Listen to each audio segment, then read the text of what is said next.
Dear students, आज हम start करने जा रहे हैं क्लास 11 का थर्ड चैप्टर ट्रिग्नोमेट्रिक फंक्शन।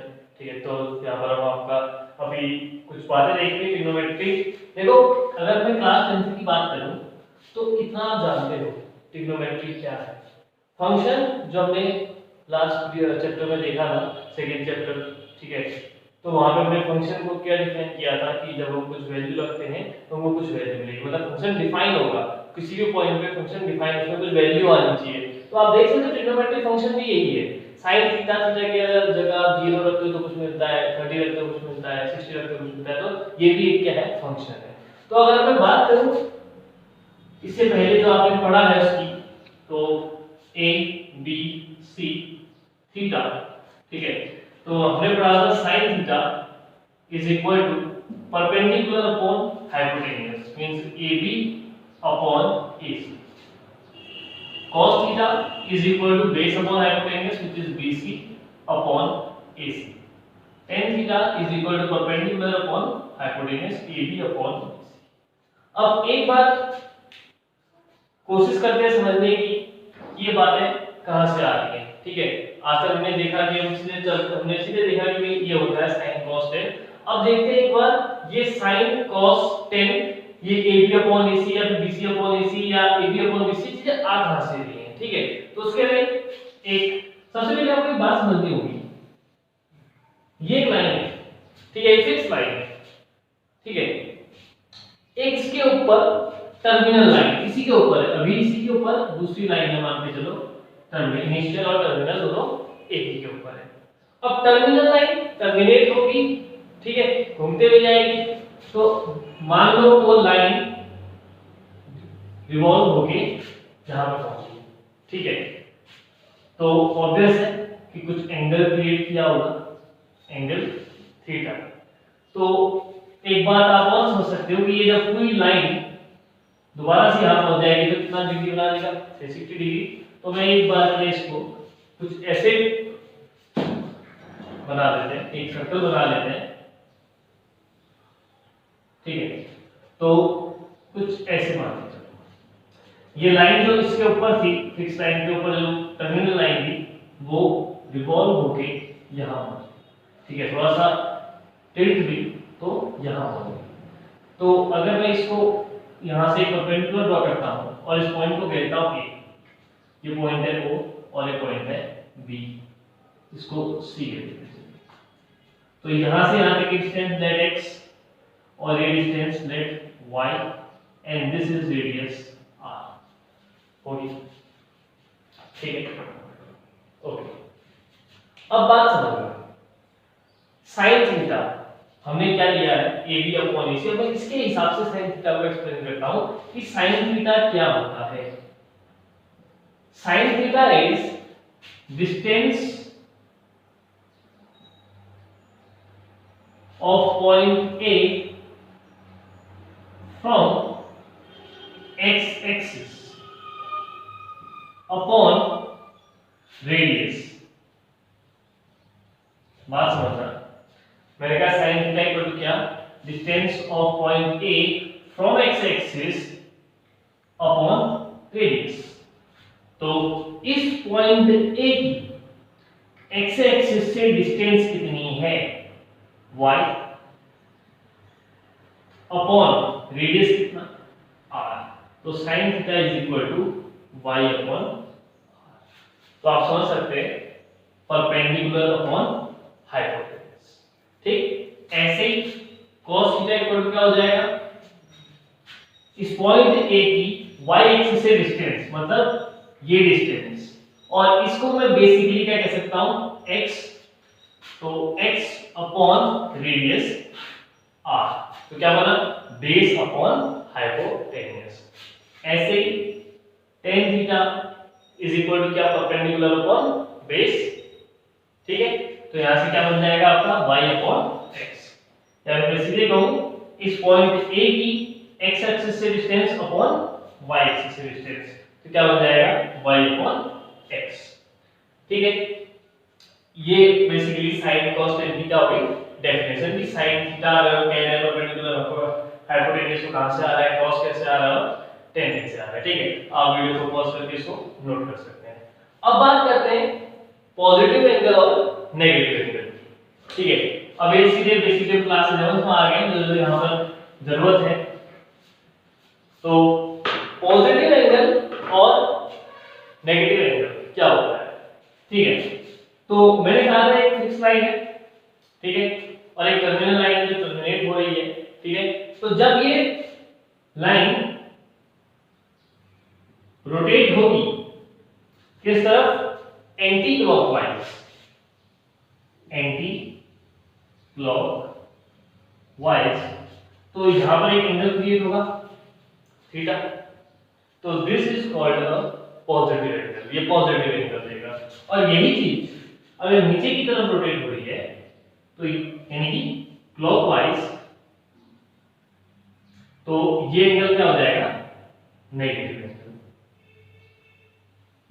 ठीक है, तो बात याद रखना, एंटी क्लॉकवाइज जा रहा है तो पॉजिटिव एंगल लेगा और क्लॉकवाइज जा रहा है तो नेगेटिव एंगल देगा। ठीक है, बात समझ में आ गई?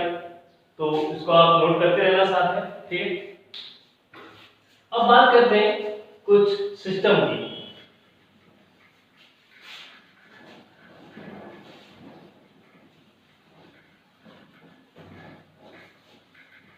ओके, तो सबसे पहला हम यहां पे आते हैं इंग्लिश सिस्टम। ठीक है, इंग्लिश सिस्टम, इसमें क्या होता है? एक revolution is equal to 360 degree. याद रखना, एक रेवोल्यूशन किसके इक्वल? 360 डिग्री। वी नो, ये ऑब्वियस है कि अगर रिवॉल्व होगा पूरा यहां से यहां पहुंच गया तो कितना डिग्री बना देगा? 360 डिग्री एंगल क्रिएट कर देगा। और 1 डिग्री इक्वल टू जाता है 60 मिनट, और 1 minute is equal to 60 second. यहां पर हम 1 डिग्री को किसके इक्वल कर डिवाइड कर रहे हैं? 60 मिनट में। ठीक है, और 1 मिनट को 60 सेकंड में। ये हो गया आपका इंग्लिश सिस्टम। फिर आते हैं ग्रिड सिस्टम। ठीक है, तीन टाइप के सिस्टम हम यहां पे देखेंगे, इंग्लिश सिस्टम, ग्रिड सिस्टम और रेडियल सिस्टम। और जो आपकी में बात है वो रेडियल सिस्टम की है। ठीक है, तो ग्रिड सिस्टम कहता है one right angle is equal to 100 grid, one grid is equal to 100 minute and 1 minute is equal to 60 second we know that. ठीक है, अब बात करते हैं अपने मेन सिस्टम की, जिसपे बेस्ड आपको क्लास के अंदर क्वेश्चंस मिलेंगे। ठीक है, दैट इज रेडियन सिस्टम। ये सबसे जरूरी होने वाला है यहाँ पर। ठीक है, रेडियन सिस्टम। ठीक है, ये एंगल मेजर करने का एक यूनिट है। ठीक है, जो भी तरह वर्ड है सब क्या है? एंगल मेजर करने का है। ठीक है ना, तो रेडियन में कैसे एंगल को मेजर किया जाता है? ठीक है, तो सबसे पहले रेडियन क्या है? अगर मैं रेडियन को एक्सप्लेन करूं तो मैं कुछ ऐसे एक्सप्लेन करूंगा कि जब ये लाइन टर्मिनेटिंग लाइन जब यहां पहुंची होगी तो एक एंगल इससे क्रिएट किया होगा। तो यहां से यहां तक की डिस्टेंस क्या बोलते हैं? लेंथ ऑफ आर्क, जिसको हम L से डिनोट करते हैं। And this is what? Radius of circle. तो यहां पर थीटा इज इक्वल टू क्या हो जाएगा? L upon R। इस L अपॉन R को सॉल्व कर, यानी कि ये जो भी आएगा ये एंगल आपका किस में आएगा? रेडियन में आएगा। ठीक है, इसको C से भी डिनोट करते हैं कहीं पे, तो यहां पर हम सीधे रेडियन में लिख दें तो चल जाएगा, कोई दिक्कत नहीं है। तो theta equal to L upon R। बात समझना कि जब मैंने इस टर्मिनेटिंग लाइन को टर्मिनेट किया तो यहां पर किसने एक थीटा एंगल क्रिएट किया, तो यहां पर कोई ये लेंथ ऑफ आर्क और ये r, तो theta equal to L upon R। यहां से जो भी एंगल आएगा वो किस में आएगा? रेडियन में आएगा। जैसे अगर मैं कहूं कि 1 यूनिट का आपका लेंथ ऑफ आर्क है और रेडियस भी कितनी है? 1 यूनिट है, तो थीटा इक्वल टू क्या हो जाएगा? 1 अपॉन 1 विच इज इक्वल टू 1। तो ये कितना रेडियन बना? 1 रेडियन। ठीक है, ओके। अब बात करते हैं relation between radian system and degree system. ठीक है, इन दोनों में क्या डिफरेंस है? रिलेशन है, ठीक है। तो मैं जानता हूं कि भाई अगर यहां से टर्मिनेटिंग लाइन घूमेगी तो पूरा 360 बना लेगी, यानी कि ये जो टर्मिनेटिंग लाइन थी घूम के कितना आ गई 360 डिग्री पूरा रिवॉल्व करके आ गई, ठीक है। तो मैं कह सकता हूं 360 डिग्री, या फिर मैं कह दूं थीटा इज इक्वल टू, बात समझना, ये जो टर्मिनेटिंग लाइन थी पूरा रिवॉल्व होके वापस आ गई। मैंने कहा था लेंथ ऑफ आर्क, तो ये जो आर्क बनने वाला है ये तो पूरा सर्कमफ्रेंस को कवर करेगा, बात समझना, जो आर्क बनने वाला है ये पूरे सर्कमफ्रेंस को कवर कर रहा है।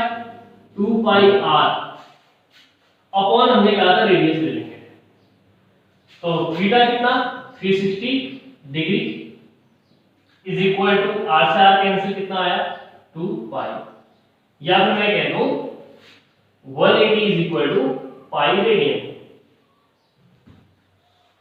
तो 180 डिग्री किसके इक्वल होगा पाई रेडियन के।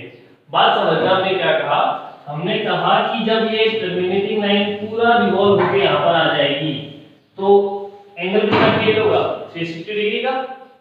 तो ऑब्वियस है जो हमने लेंथ ऑफ आर्क कहा था वो कितना हो जाएगा 2 pi r circumference of circle upon radius, तो 2 पाई r होना r से r cancel, theta equal to कितना 360 डिग्री, क्योंकि हम डिग्री और रेडियन के बीच में ले रहे हैं, तो 360 डिग्री इक्वल टू कितना 2 पाई रेडियन, तो 2 से cancel 180 degree equal to pi radian, ठीक है। तो ये हो गया आपका relation between degree and radian system, ठीक है। तो एक्सरसाइज का कुछ एग्जांपल देखते हैं एक बार, ठीक है। ओके, तो दो क्वेश्चन ले रहा हूं एक्सरसाइज से, ठीक है। इसमें आपको इन दोनों को मेजर करना है, सॉरी कन्वर्ट करना है रेडियन में। तो रेडियन में कन्वर्ट कैसे करोगे, अभी हमने एक बात कही थी, जो रिलेशन लाए थे, हमने कहा था 180 डिग्री पाई रेडियन के इक्वल होगा, ठीक है। तो 1 डिग्री किसके इक्वल पाई अपॉन 180, यानी कि वही आपकी यूनिटी मेथड के साथ चल रहा हूं, तो 1 डिग्री किसके इक्वल पाई अपॉन 180 रेडियन के इक्वल। तो मेरे को 25 डिग्री को कन्वर्ट करना है, तो आप क्या करोगे 25 into पाई अपॉन 180, तो 5 5 जा 25, 5 6 जा 15, तो 5 6 जा 30, कितना आया 5 पाई बाय 36 रेडियन। ऐसे इसको देखते हैं -47 डिग्री 30 मिनट। अभी अभी बात करी थी हमने, जब हमने ये सिस्टम देखा था तो हमने कहा था भाई 1 डिग्री 60 मिनट के इक्वल होगा, 1 डिग्री 60 मिनट के इक्वल होगा। तो अब बात बताओ, ये 30 मिनट है, ठीक है, डेज को मिनट से दिखाएंगे और 2 डेज होंगे तो सेकंड से दिखाएंगे, ठीक है, सेकंड कहेंगे उसको 30 मिनट। बात समझना, 1 degree 60 minute 30 degree, sorry 30 minute half degree, तो मैं इसको सीधे कह सकता हूं -47 1/2 डिग्री, ठीक है। इस बात को समझना, मैंने डायरेक्ट 30 मिनट पे कह दिया 1/2, तो ये हो गया -47 होल 1/2 डिग्री, तो -47 टू जा कितना हो जाएगा आपका 94, 94 प्लस 1 95/2 डिग्री। अब इसको आपने कन्वर्ट करना है इसमें रेडियन में, तो आप क्या कर देंगे पाई अपॉन 180 से मल्टीप्लाई, तो हो जाएगा आपका -95/2 इनटू पाई अपॉन 180, तो जाएगा आपका 5 1 जा 5 9 95 5 6 जा 5 6 जा, ठीक है, सॉरी 5 3 जा और 5 6 जा, तो ये बन गया आपका 19 -19 पाई अपॉन 72 डिग्री, ठीक है। तो इस तरीके से आप डिग्री को रेडियन में कन्वर्ट करेंगे। अगर किसी का उल्टा करना पड़ा, रेडियन को अगर आपने डिग्री में कन्वर्ट करना पड़ा, तो आप क्या करेंगे 180 अपॉन पाई से मल्टीप्लाई कर देंगे, ठीक है। तो ये आपका एक्सरसाइज 3.1 का इंट्रोडक्शन था, ठीक है। तो अब आप एक्सरसाइज देखिएगा, अगर कोई प्रॉब्लम होती है तो आप कमेंट सेक्शन में कमेंट कर सकते हैं। Thank you for watching the video.